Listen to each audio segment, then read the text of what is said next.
Magic number কি ছিল এই সাতটা, তাহলে আমরা এই সাতটা কি আছে যে কোনো নাম্বার অফ প্রোটনস বা যে কোনো নাম্বার অফ যদি নিউট্রনস হয় তারা অনেক বেশি পরিমাণে স্টেবল হবে বিকজ ম্যাজিক নাম্বার।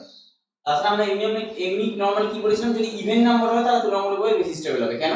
কারণ ইভেনের কম্বিনেশনটা বেশি stable due to nuclear binding energy. Nuclear binding energy সেক্ষেত্রে অনেক বেশি পরিমাণে হয়। এবারে অ্যাপ্লিকেশনটা তাহলে আমরা কি বলছি? অ্যাপ্লিকেশনটা বলছে যে স্টেবল আইসোটোপস ফর Z = 20 50 82। মানে কি যখন এদের অ্যাটমিক নাম্বার হচ্ছে 20 50 বা 82 আছে এদের নাম্বার অফ আইসোটোপস অ্যাকচুয়ালি বেশি। মানে কি আমরা কি বলছি নাম্বার অফ আইসোটোপস অ্যাকচুয়ালি বেড়ে যাচ্ছে। আমরা এখানে কি বলছি নাম্বার অফ আইসোটোপস ইনক্রিজেস। কেন ইনক্রিজ হচ্ছে বলতে পারবে? কেন ইনক্রিজ করছে বলতো? কারণ স্টেবল হচ্ছে। কেন স্টেবল হচ্ছে? কারণ যখন Z 20 50 82 আছে এইটাই কি number of protons, number of protons তো ইভেন হচ্ছেই, এটুকু তো বোঝাই যাচ্ছে। এবার নাম্বার অফ নিউট্রনসটা কি হচ্ছে সেটা ইভেন হতে পারে নাও হতে পারে, কারণ যখন আইসোটোপ আলাদা আলাদা হবে সেটা আমরা বলতে পারবো না কার ক্ষেত্রে ইভেন হবে কার ক্ষেত্রে অড হবে, কিন্তু একটা তো ইভেন সেটা বোঝাই যাচ্ছে। এবং যেটা ইভেন সেটা কি হয়েছে সেটা ম্যাজিক নাম্বার হয়েছে, তাই ও সবসময়ের জন্য কি হয়েছে আইদার ইভেন অড বা ইভেন ইভেন কম্বিনেশন তো হবেই এবং তার সাথে একটা ম্যাজিক নাম্বারও পাচ্ছেই। যে এই যে এক্সট্রা স্টেবিলিটি পাচ্ছে এর জন্যই কি হয় এই নাম্বার অফ স্টেবল আইসোটোপস বেশি পরিমাণে দেখায়। ক্লিয়ার হয়েছে?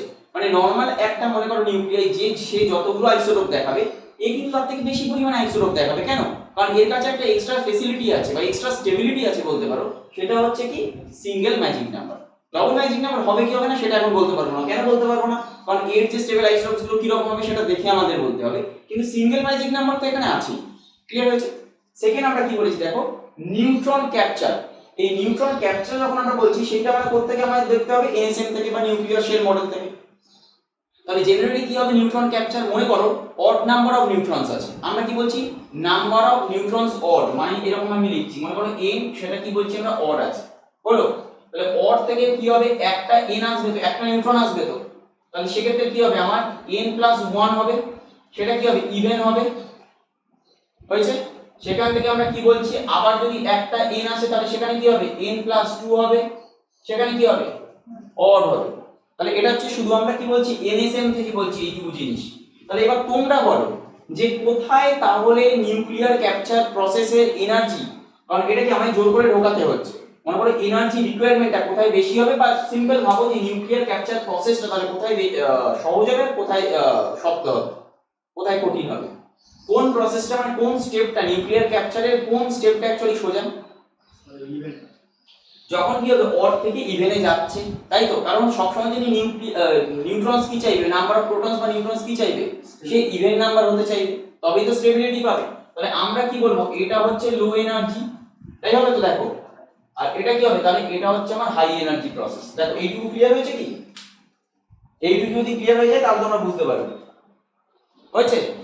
এবার তাহলে আমরা উপরেরটাই ফিরে যাই। এখানে কি আছে নাম্বার অফ নিউট্রনস কি বলা আছে 125, এখানে কি বলা আছে 126, সেখান থেকে কি হচ্ছে আর একটা নিউট্রন ক্যাপচার করেছে তাহলে সেক্ষেত্রে কি হচ্ছে 127 হচ্ছে। তাহলে এবারে বলো তাহলে কার ক্ষেত্রে বেশি হওয়া উচিত আর কার ক্ষেত্রে কম হওয়া উচিত, মানে বা নিউট্রন ক্যাপচার প্রসেসটা সোজাটা কোন কোন ক্ষেত্রে হওয়া উচিত, কোথায় বলো 125 থেকে যখন 126 হচ্ছে সেটা খুব সোজা হওয়া উচিত। কেন? কারণ 125টা এমনিই তো আনস্টেবল হবে। কেন? কারণ সেটা হচ্ছে অড নাম্বার, তাহলে অড থেকে ইভেনটা তুলনামূলক সোজা প্রসেস, তাহলে সেক্ষেত্রে কি হবে সেটা লো এনার্জি, তাই হবে তো? এটা কি হবে লো এনার্জি। দেখো এইটুকু ক্লিয়ার হয়েছে। পরেরটা কি হবে শুধু হাই নয় ভেরি হাই এনার্জি হবে ওটা। কেন বলো তো ভেরি হাই এনার্জি হবে? কারণ এটা একটা ম্যাজিক নাম্বার, তাই তো? এটা ম্যাজিক নাম্বার তো, তাই ম্যাজিক নাম্বার যেহেতু এখান থেকে কিন্তু এখানে যেতেই চাইবে না। কেন? কারণ এটা হাইলি স্টেবল, যে হাইলি স্টেবল এ কেন আর একটা নিউট্রন নিয়ে আনস্টেবল হতে যাবে, তাহলে এটাকে আমরা কি বলবো ভেরি হাই এনার্জি। দেখো ক্লিয়ার হচ্ছে কিনা দেখো। এবারে বুঝতে পারছো তো অড ইভেন এর সাথে ম্যাজিক নাম্বারের একটুই শুধু পার্থক্য, সেটা কি? সেটা হচ্ছে স্টেবিলিটিটা আরো বেশি বাড়ায়। এখানে এখানে কি ছিল, ইভেন বলে এটা স্টেবল, স্বভাবতই এও কিন্তু অডে যেতে চাইবে না, কিন্তু যখন এটা ম্যাজিক নাম্বার চলে আসবে সে কি হবে, সে হাইলি স্টেবল হবে, সে কোনো মতেই আর যেতে চাইবে না। ক্লিয়ার হচ্ছে অবধি? আচ্ছা এর পরেরটা বলি তাহলে। এর পরেরটা দেখো, আগেরটা বলেছিলাম নিউট্রন ক্যাপচার, এখানে আমরা কি বলেছি, neutron separation energy. Neutron separation energy যখন পড়ছি, প্রথমত হচ্ছে এর ক্ষেত্রে আমরা একটু বার করে নিই, তাহলে নাম্বার অফ নিউট্রনস কটা, নাম্বার অফ প্রোটনস কটা, বলো নাম্বার অফ প্রোটনস কটা হবে এই ক্ষেত্রে, বলো 82। নাম্বার অফ নিউট্রনস কত এসেছে, 126। তাহলে যদি ক্লিয়ার হয়েছে সবার, এটার ক্ষেত্রে বলো নাম্বার অফ প্রোটনস কত, 82, নাম্বার অফ নিউট্রনস 127 হয়েছে। দেখো এই অবধি যদি ক্লিয়ার হয়ে গিয়ে থাকে, তাহলে আমরা দুটো জিনিস একটু বলি। তাহলে এই ক্ষেত্রে নিউক্লিয়াইটা কি পেয়েছে, দেখো নিউক্লিয়াইটা কি পেয়েছে, ডবল ম্যাজিক নাম্বার। যদিও এটা কোশ্চেনের সাথে রিলেটেড না, আমি জাস্ট এমনি বলছি, এটা এইটুকু তো বোঝা যাচ্ছে এটা ডবল ম্যাজিক নাম্বার। আর এই নিউক্লিয়াইটা কি পেয়েছে, সিঙ্গেল ম্যাজিক নাম্বার। দেখো ক্লিয়ার হয়েছে, এটুকু সবাই বুঝতে পেরেছো। এর কম্বিনেশনটা কি, এর কম্বিনেশনটা হচ্ছে ইভেন ইভেন, মানে এগুলো আমি বলছি কেন, কারণ অন্য কোশ্চেনে কাজে লাগতে পারে। এর কম্বিনেশনটা কি, ইভেন অড। তাহলে কোনটা বেশি স্টেবল, এটা বেশি স্টেবল। ফার্দার সবথেকে বেশি স্টেবল কেন হচ্ছে, কারণ ডবল ম্যাজিক নাম্বার অ্যাটেন্ড করেছে, তাই এটা অনেক বেশি পরিমাণে স্টেবল রাদার দ্যান এইটা। এটুকু হচ্ছে নরমাল, মানে এটা কোশ্চেনের সাথে রিলেটেড না, অন্য কোশ্চেনে তোমাদের কাজে লাগতে পারে, তাই বললাম। তাহলে এখানে কি বলেছে, এখানে হচ্ছে নিউট্রন সেপারেশন এনার্জি। তাহলে আমার কাজ কাকে নিয়ে, নিউট্রনকে নিয়ে। এটা প্রোটনকে নিয়ে আমার মাথা ব্যথা নেই, তাহলে আমি এবার নিউট্রনকে দিই। এখানে নিউট্রন কটা আছে, 127। এখানে নিউট্রন কটা আছে, 126। তাহলে আমার মাথায় দুটো জিনিস আসা উচিত। প্রথমত হচ্ছে এটা তো ইভেন আর এটা তো অড, এটা তো বোঝাই গেছে, ক্লিয়ার হচ্ছে। সেকেন্ড একটা জিনিস কি আসা উচিত, আদৌ ম্যাজিক নাম্বার আছে কি নেই। তাহলে এখানে কি আছে, এটা হচ্ছে একটা ম্যাজিক নাম্বার, তাই তো। তাহলে এ কি হবে, এ হাইলি স্টেবল হবে, এটুকু বোঝা গেছে তো। এ তুলনামূলকভাবে অতটা স্টেবল হবে না। প্রথমত হচ্ছে কি অড আছে, তাই আনস্টেবলও বলতে পারো একদিক থেকে। তাহলে এবারে বলো সেপারেশন করতে গেলে এনার্জিটা কার ক্ষেত্রে বেশি হওয়া উচিত, যেখানে 282, কারণ এটা হাইলি স্টেবল। তাহলে একটা নিউট্রনকে যদি আমরা ওখান থেকে সেপারেট করতে হয়, মানে বাইরে বের করতে হয়, সেপারেশন মানে কি, নিউট্রনটাকে তো বের করে নেব, মানে 126 থেকে কি করতে হবে, 125 করে দিতে হবে, কারণ একটা নিউট্রনকে আমি বের করছি।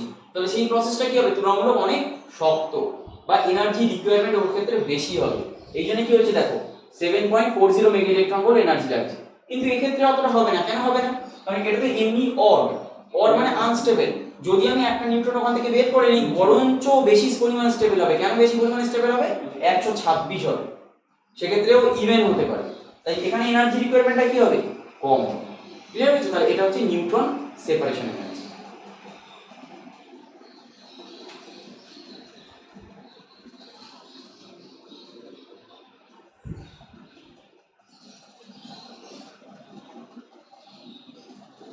আর লাস্ট একটা আমরা বলি, লাস্ট একটা আমরা কি বলছি, highest stability by nuclear binding energy with double magic number. তাহলে আমরা কি বলছিলাম, যেরকম মনে করো নিউক্লিয় গ্যাস ইলেকট্রনিক কনফিগারেশন আছে, এরকম তো অনেক কনফিগারেশন আছে। মনে করো আমরা কি বলছি, যে অ্যালকালাইন আর্থ মেটাল, এগুলো তো স্টেবল। কেন, কারণ 1s2 2s2 3s2 এগুলো তো এই ধরনের কনফিগারেশন, তাহলে এরাও স্টেবল। কিন্তু এরা কি নিষ্ক্রিয় গ্যাসের মতো স্টেবল, তা তো নয়। কেন, কারণ অ্যালকালাইন আর্থ মেটাল তো তোমার রিঅ্যাকশনে অংশগ্রহণ করছে, তাই আমি বলি স্টেবিলিটি তো অনেকেই পাচ্ছে, যেমন even even configuration of stable. কিন্তু হাইয়েস্ট স্টেবিলিটি কোনটা, সেগুলো হচ্ছে পার্টিকুলার কোনো ইলেকট্রনিক কনফিগারেশন যারা হচ্ছে কমপ্লিটলি ফিল্ড একটা করে শেল তৈরি করেছে। যেরকম মনে করো কাদের বলছি, হিলিয়াম, নিয়ন, আর্গন, ক্রিপ্টন, জেনন, এরা কি, এরা কমপ্লিটলি ফিল্ড শেল একটা করে এরকম ভাবে তৈরি করেছে, এবং এদের ইলেকট্রনিক কনফিগারেশন গুলো এরকমই যে এরা highly stable in nature and inert as per their configuration, তাই তো। সেরকম ভাবে আমরা এখানে কি বলেছিলাম, এই ধরনের কিছু কিছু এনএসএমইউ আছে নিউক্লিয়ার শেল মডেল, সেরকম 7টা নাম্বারকে আমরা বলেছিলাম ম্যাজিক নাম্বার, তাই তো। তাহলে এবার কি দেখো, তাহলে যারা ম্যাজিক নাম্বার অ্যাটেন্ড করছে তারা তো হাইলি স্টেবল হচ্ছেই। তাহলে হাইয়েস্ট স্টেবিলিটি কারা পাবে, যেখানে ডবল ম্যাজিক নাম্বার থাকবে, তাই হবে না, এটাই তো হাই স্টেবিলিটি। আর তো কোনো হাই স্টেবিলিটি হতেই পারে না, যে কোনো একটা ম্যাজিক নাম্বার থাকলে সে তুলনামূলক বেশি স্টেবল। আর হাই স্টেবিলিটি কখন হবে, যদি ডবল ম্যাজিক নাম্বার থাকে। তাহলে এরকম কারা কারা হতে পারে, সিম্পল জিনিস দেখো, হিলিয়াম 42 এ হতে পারে, কেন, কারণ নাম্বার অফ নিউট্রন দুটো, নাম্বার অফ প্রোটন দুটো, দেখো ডবল ম্যাজিক নাম্বার হয়েছে, হয়েছে। আর একটা কি হতে পারে, সিম্পল ক্যালসিয়াম 40 20, এটাও হতে পারে, number of neutrons 20, number of protons 20। তাই তো? তাহলে এক্ষেত্রেও ডবল ম্যাজিক নাম্বার। আরেকটা বলে দিই, আরেকটা হতে পারে, সেটা হচ্ছে লেট এক্ষুনি যেটা করলে 206 82 208 তে মনে হবে, 208 তাহলে কত আসবে? নিউটন হচ্ছে আমার কত 126 আর প্রোটন কত 82। দেখো এটা হচ্ছে ডবল ম্যাজিক নাম্বার 82 আর 126। ক্লিয়ার হয়েছে? তাহলে আমরা কি বলছি, এরা হাই স্টেবিলিটি কিসের জন্য পাচ্ছে? ডবল ম্যাজিক নাম্বারের জন্য। এবং এগুলো আমরা সবগুলোই দেখেছি আমরা যখনই মনে করো নিউক্লিয়ার বাইন্ডিং এনার্জি দিয়ে করেছি ক্যালকুলেশন, মানে binding energy for nuclear binding energy দিয়ে করা যাবে না, বাইন্ডিং এনার্জি ফর নিউক্লিয়ন দিয়ে, তখন আমরা দেখেছি ক্যালসিয়াম বা মনে করো লেড এগুলো কিন্তু হাই স্টেবল। কিন্তু এই এখন যেটা আমরা বলছি সেটা কি দিয়ে পড়ছি? ডবল ম্যাজিক নাম্বার দিয়ে। তাই সবসময় যদি এইটা মনে রাখবে, যখন n/p রেশিও দিয়ে কোনো একটা প্রশ্ন আসছে, আমরা প্রশ্নটাকে অ্যাটেন্ড প্রথম করবো n/p রেশিও দিয়ে, কিন্তু সেখানে একটাই শুধুমাত্র উল্টো জিনিস হিসেবে কাজ করতে পারে। মনে করো n/p রেশিও 1, কিন্তু কনফিগারেশনটা এসছে অড কম্বিনেশন, মানে নাম্বার অফ নিউট্রনস আর নাম্বার অফ প্রোটনস দুটোই যদি অড থাকে, তাহলে সেক্ষেত্রে কিন্তু ওটা উল্টো হয়ে যেতে পারে। সেইটা শুধুমাত্র আমার মাথায় রাখবে। তার সত্ত্বেও আমি বলে রেখেছি দুটোর ক্ষেত্রেই এরকম হয়, generally z less than or equal 20 মধ্যে। ফার্স্ট হচ্ছে আমার ফ্লুরিন, সেকেন্ড হচ্ছে কি সোডিয়াম। এই দুটো মনে রাখলেই হবে। এই দুটোই অ্যাকচুয়ালি n/p1 সত্ত্বেও আনস্টেবল হয় due to have that order combination. বাকি কি আছে? বাকি মনে করো ইভেন অর কম্বিনেশনের তুলনামূলক বেশি স্টেবল, আর ইভেন হলে তো অসুবিধাই নেই, ইভেন এমনিই স্টেবল। কিন্তু সেই ইভেনের মধ্যে যদি কোনো একটা ম্যাজিক নাম্বার হয়, তাহলে সে হাইলি স্টেবল হবে। আর যদি মনে করো যদি ডবল ম্যাজিক নাম্বার হয়ে যায়, তাহলে সে হাইয়েস্ট স্টেবিলিটি পাবে। সব থেকে বেশি স্টেবল কি হবে? z ডবল ম্যাজিক নাম্বার, মানে আমার নাম্বার অফ নিউট্রনস ম্যাজিক নাম্বারে পড়বে, আর নাম্বার অফ প্রোটনস কি হবে? ম্যাজিক নাম্বারে পড়বে। কিন্তু ইলেকট্রনিক শেল মডেলে সেটা প্রয়োজন ছিল না। কেন? কারণ আমরা শুধুমাত্র ইলেকট্রন নিয়ে কাজ করছি, তাই সেখানে একটা নাম্বারই প্রয়োজন। কিন্তু এখানে কি আছে? এখানে নিউট্রনস আর প্রোটন দুটো আছে। এবং আমরা কি বলছি, নিউট্রনসের জন্য যে শেল সেটা কিন্তু আলাদা, আর প্রোটনসের শেল সেটা কিন্তু আলাদা। প্রোটনস কিন্তু নিউট্রনের সাথে কখনো কম্বাইন হবে না, বা নিউট্রন কি হবে? প্রোটনের সাথে কখনো কম্বাইন হবে না। তাই এটা কখনো ভাববে না যে নিউট্রন 7টা আছে, প্রোটন মনে করো 7টা এলো, তাহলে মনে করো এ তো 6টা পেয়ার হলো, এটা 6টা পেয়ার, এটা একটা আনপেয়ার, এটা একটা আনপেয়ার, দুজনে পেয়ার হয়ে গেল। তা কখনো হবে না। ক্লিয়ার হয়েছে? নিউট্রনসের অরবিটাল আলাদা, নিউট্রনস আলাদা শেলে এরকম ভাবে থাকবে, প্রোটনসের অরবিটাল আলাদা, প্রোটন আলাদা ভাবে থাকবে। এটা হচ্ছে একটা জাস্ট কিরকম আমি বলছি বলো তো, হাইপোথেটিক্যাল জিনিস, মানে ভাবার মতো। এরকম আমি বলছি না যে তোমার আলাদাভাবে এটা আমরা দেখাতে পারবো কিছু, এটা হাইপোথেটিক্যাল কমপ্লিটলি। শুধু এটাই মনে করে রাখতে হবে যে প্রোটনসের শেল আলাদা, নিউট্রনসের শেল আলাদা। প্রোটনস নিজের শেলের মধ্যে কিন্তু পেয়ার আপ হচ্ছে, নিউট্রনস কিন্তু নিজের শেলের মধ্যে পেয়ার আপ হচ্ছে।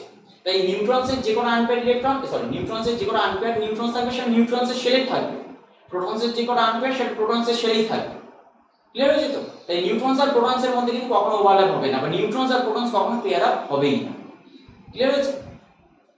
এটা কোনো মনে হতে পারে যে নিউট্রনস একটা মনে করো নিউট্রন আনপেয়ার, আর একটা মনে করো প্রোটন আনপেয়ার, তাহলে কি ওরা পেয়ার আপ হয়ে যাবে? এটা কখনোই হবে না। তো সেই জন্যই আমরা বলছি দুটোই অর্ডার তখন। ঠিক আছে?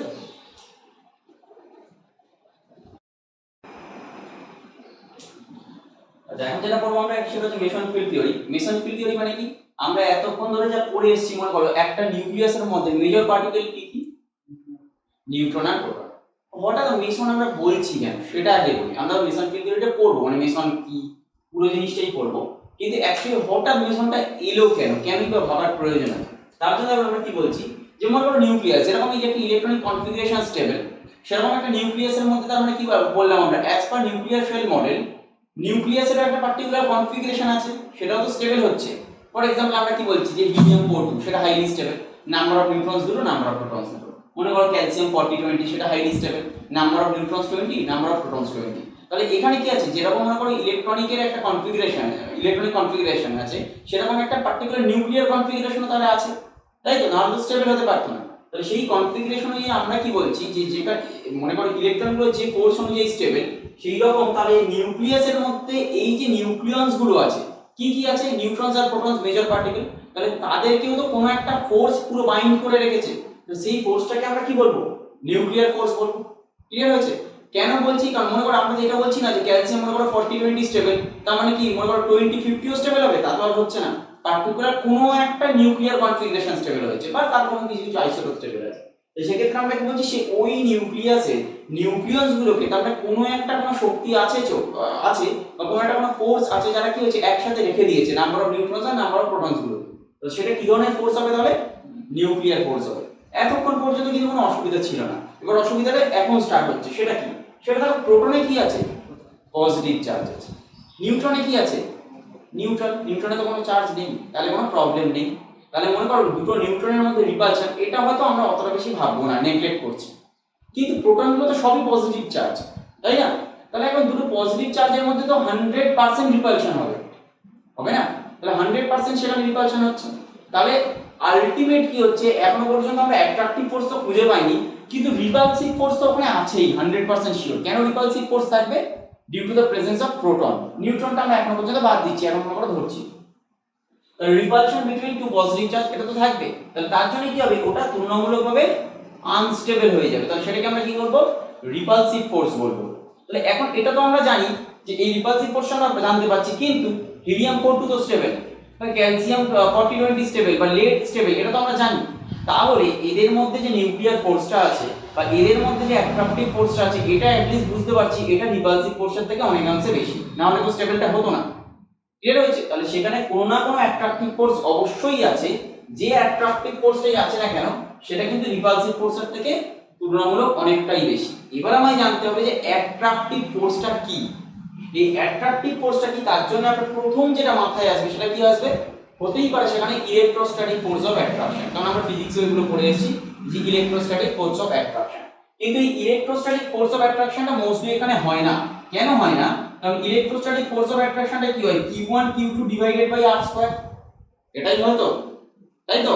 তাহলে এবার একটা জিনিস ভাবো যে Q1 Q2 ডিভাইডেড বাই যখন r স্কয়ার হচ্ছে, এই Q1 আর Q2 টা কি চার্জ ডিফারেন্স, কিন্তু Q1 আর Q2 অ্যাকচুয়ালি কি কি চার্জ, একটা পজিটিভ আর একটা নেগেটিভ, তাহলে দুটো অপোজিট চার্জ পার্টিকেল। কিন্তু এখানে কি কোনো অপোজিট চার্জ পার্টিকেল আছে? এখানে তো নেই, একটাই শুধুমাত্র চার্জ পার্টিকেল আছে, সেটা কি পজিটিভ চার্জ পার্টিকেল, কোনো নেগেটিভ চার্জ পার্টিকেল নেই। আর নেগেটিভ চার্জ ইলেকট্রনকে আমরা ধরতে পারবো না, কেন? কারণ ওটা হচ্ছে নিউক্লিয়াসের পার্ট নয়, ওটা কি এক্সট্রা নিউক্লিয়ার পার্ট।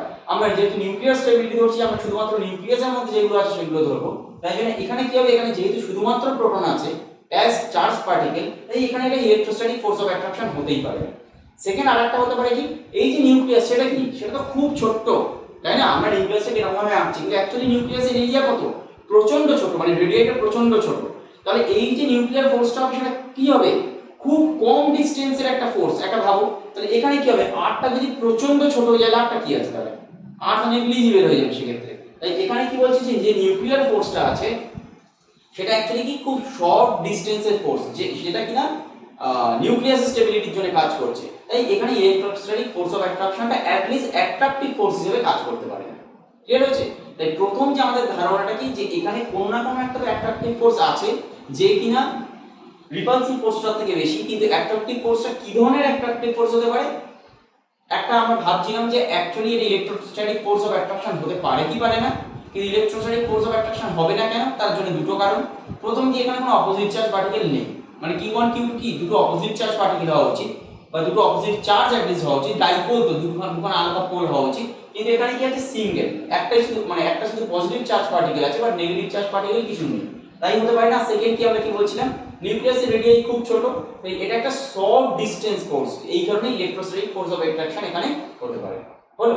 তাহলে এবার প্রবলেমটা কি, প্রবলেমটা হচ্ছে মেশন করতে গিয়ে এবারে এই যে অ্যাট্রাকটিভ ফোর্সটা আছে, এই অ্যাট্রাকটিভ ফোর্সটা ব্যাখ্যা করার জন্য অ্যাকচুয়ালি দুটো মডেল এসেছে। সেই দুটো মডেল এখন আমরা ব্যাখ্যা করব। কি কি মডেল হবে, একটা হচ্ছে হাইজেনবার্গস মডেল, আর একটা হচ্ছে Yukawa model. Scientist Yukawa actually যেটা বলেছিলেন সেটা হচ্ছে থ্রু মেসন পার্টিকেল, যে অ্যাট্রাকটিভ ফোর্সটাকে তিনি ব্যাখ্যা করেছিলেন, এবং সেটা হাইপোথেটিক্যালি প্রথমে তিনি বলেছিলেন, কিন্তু পরবর্তীকালে সেটা দেখা গেছিল সেটা কিছুটা হলেও মিলছে, মানে অ্যাজ পার প্র্যাকটিক্যাল সেটা কিছুটা হলেও এনার্জেটিক্যালি মিলছে। হাইজেনবার্গস প্রিন্সিপালটা অ্যাকচুয়ালি মেলেনি, দুটোই আমরা ব্যাখ্যা করব। প্রথমে তাহলে আমরা কি বলবো, হাইজেনবার্গস প্রিন্সিপাল ব্যাখ্যা করব। সেকেন্ড আমরা আসবো কোথায়, ইউকাওয়া মডেল, যেখানে অ্যাকচুয়ালি আমরা মেসন নিয়ে ব্যাখ্যা করব, সেই মেসন পার্টিকেলই অ্যাকচুয়ালি এই অ্যাট্রাকটিভ ফোর্সের ধারণা দেবে। ক্লিয়ার হয়েছে?